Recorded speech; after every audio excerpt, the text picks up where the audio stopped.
Hello, everyone. So today's topic is crushed but not destroyed. And obviously, the theme of this Lenten practice or this 6 week immersion is about really opening to the wild heart of our being. And something that can make that challenging is the hurts in life, are the moments when we feel that we've opened our whole heart and we've been crushed. How we deal with that or respond to that plays all the difference in how much we are open to our wild heart. What do I mean by that? So I'll go back to a line in Adyashanti's quotes from his work on Jesus. A story has the power to creatively evoke your deeper nature. But if you put it in the world of time, it becomes a closed and locked door instead of a transparent mystery. When our hearts are crushed, and I think I'm speaking fairly, I know I can speak for myself, but I'll speak a little universally. When our hearts are crushed, it can be very tempting to create defense, protection, ideas of protection. It can be very common to say, okay, what do I need to do in order that I don't feel that again? It can be very easy to create something we might call pretense, where the false sense of the self steps in and musters all sorts of ideas and concepts that keep you a one step away from the being crushed part. For instance, let's say your heart is crushed through betrayal, and then you begin to reflect deeply to provide understanding of the one who betrayed you.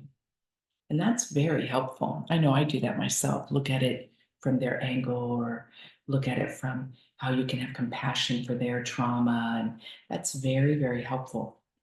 However, when the false sense of self uses that as a way to keep us away from feeling everything completely through, then our wild heart is put into a cage. This doesn't mean that we're meant to uh, be destructive or uh, so identify with rage that may come from a hurt from in our hearts that we act only from that false sense of self either. But what we're intended to do is to allow the stories of our lives, because we're part of that story, we're the main character in that story. Let us learn what it means to keep a very open heart, regardless of whatever happens. We only learn that our hearts cannot be destroyed once we allow the crushing to be complete. So, in that title, Crushed but Not Destroyed, it's not a mental game.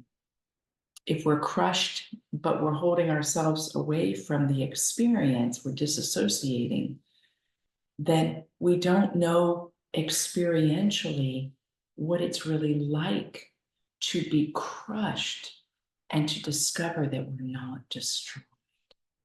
Our innocence isn't destroyed. Our ability to love is not destroyed. You could see in the newsletter that I put a picture of Jesus and Mary because the Sacred Hearts of Jesus and Mary were crushed in that storyline, weren't they? And yet, look at them. Something happened that through all of that, their hearts reveal the reality that they couldn't be destroyed.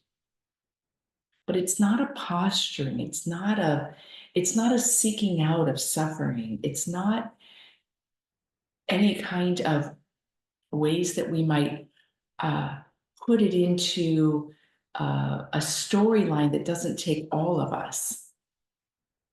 The only way we really learn to embody the fullness of our wild hearts, the indestructible quality, is by going through, truly opening ourselves up to everything, and loving, loving, loving, loving.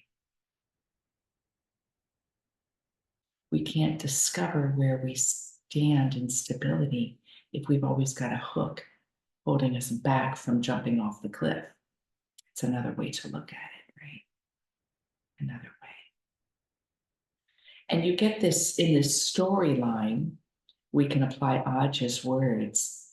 If we hum that in only to the story, we can create all sorts of ideas around it. But if we let the story of Jesus and Mary, just the story, just what is passed down through the ages, evoke our deeper nature, it can reveal a wisdom that inspires the courage to live our lives with that level of vulnerability. Now, this is pure Kimberly interpretation here. I'm not claiming any scholastic solidity or even claiming any absolute truth.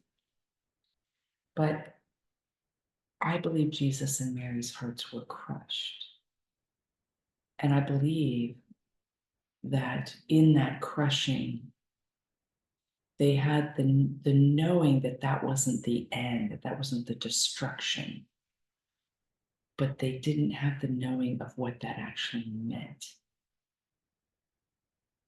That Jesus and Mary got to experience what it was like to be crushed,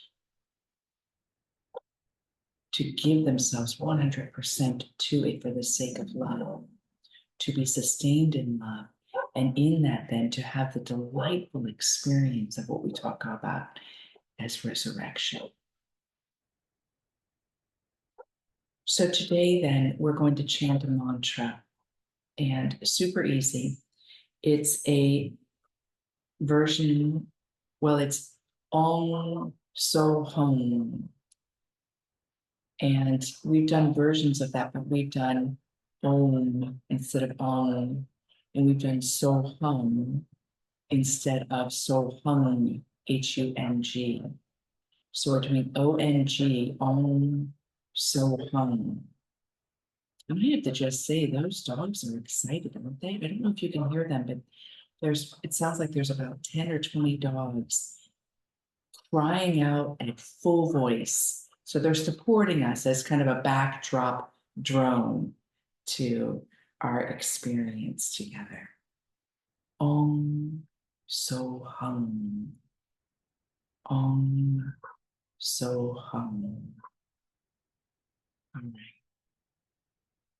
And we're going to simply do the Om on about 3 beats. So is going to dip to another note, hum back on the 3 beats. And this very lightly translated, the Om is the creative consciousness of being.